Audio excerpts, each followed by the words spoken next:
So let's talk about fat, because I'm willing to bet that what most of us think we know about it is just plain wrong. We tend to think of it as, just this storage unit or maybe a sign of laziness. But the truth? Oh, the truth is so much more complicated and, honestly, way more fascinating than you can even imagine. Yep, you heard that right. The very first thing you've got to wrap your head around is that body fat isn't just passive baggage we carry around. It's an active, living organ. And when things go sideways, well, it can become the single most dangerous organ in your entire body. Okay, let's just clear the air right now. On one side, you have the common view, right? Words like laziness, gluttony, shame. But then you look at the science and the story completely changes. It's essential. It's a powerful endocrine organ. And yeah, its job is energy storage.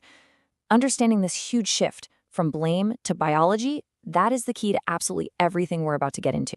So that brings up a huge question, right? How can something so essential to our survival become so incredibly destructive? In this first part, we're going to dive into fat's crucial and, I have to say, often surprising role in your body. Okay, so at its most basic, a fat cell is kind of like your body's own organic rechargeable battery. You eat more energy than you burn, and that extra juice gets stored away for later. Then, when you need a boost, your body just makes a withdrawal. It's a really elegant system, and it's been absolutely vital for our survival for, well, forever. But here's the real mind-blowing part, something science has only really figured out in the last few decades. Fat's most important job isn't just storage, it's communication.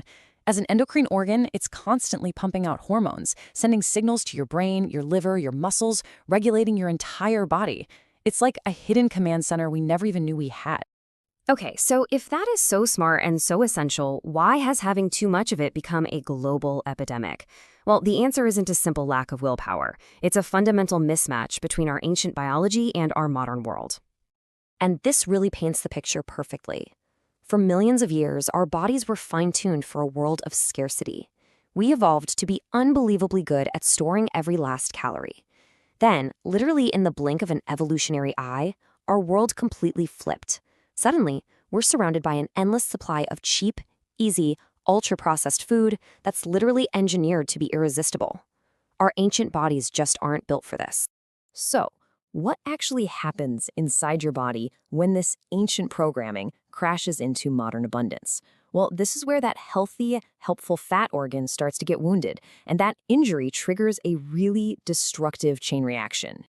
Now, first things first, you need to know that not all fat is created equal. There's subcutaneous fat. That's the stuff right under your skin, the stuff you can pinch. But then there's visceral fat. This is the stuff that's nestled deep inside, between your organs.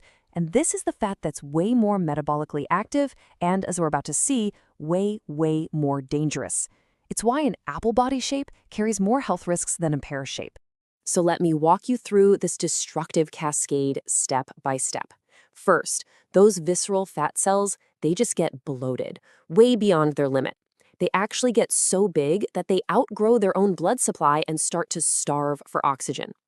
These stressed out, dying cells then send out an SOS, which triggers this massive immune response. And the end result of all that? Step 5, chronic body-wide inflammation. And just look at this. This difference is staggering. In a lean person's fat tissue, immune cells make up maybe 5% of all the cells there. But in an obese person's fat, that number can skyrocket to 40%. Let that sink in. 40%. Your fat tissue has basically turned into an internal war zone. And this is the absolute crucial point. This constant low-grade inflammation is not your friend. It's like your entire body is under friendly fire, 24/7. These inflammatory signals start damaging the delicate lining of your blood vessels.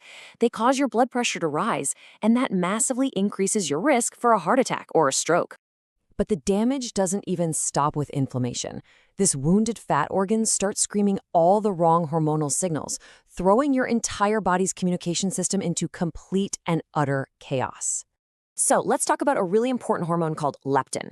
It's made by your fat cells, and its main job is to tell your brain, hey, we're good down here. We've got plenty of energy stored. You can stop eating now. Think of it as your body's natural off switch for hunger. But here's the problem. When you have too much fat, your brain gets flooded with so much leptin all the time that it just goes deaf. It becomes resistant.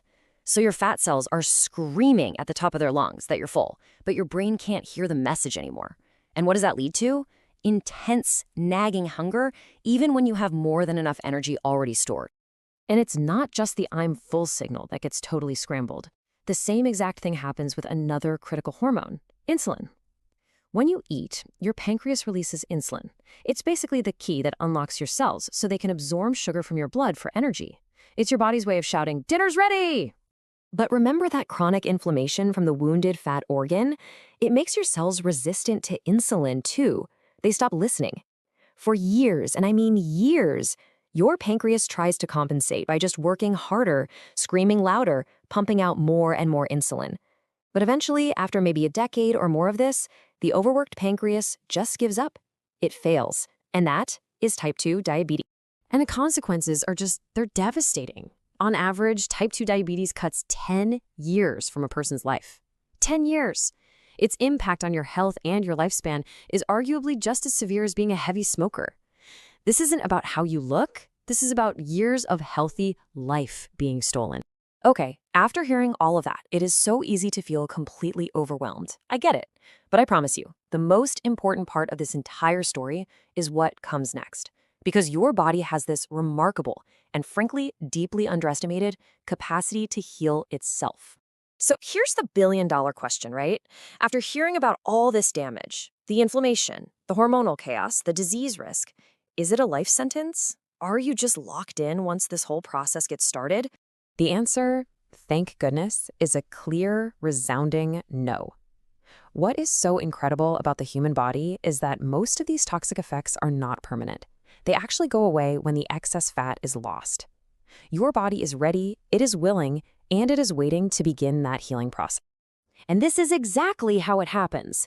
As you lose that excess weight, your fat cells shrink back down, and they're no longer stressed out. The immune system gets the signal to stand down, and that chronic inflammation just fades away. Your blood chemistry starts to normalize, your hormones rebalance, and your risk for all those deadly diseases we just talked about, it plummets. Your body just starts to fix itself. It's amazing. So, the real takeaway here is one of empowerment. This is not about shame, it's not about blame. It's about understanding the biology of this incredible organ and knowing that your body has this amazing built-in capacity to recover. The only real question left is this: what's one small step you can take today to help it begin?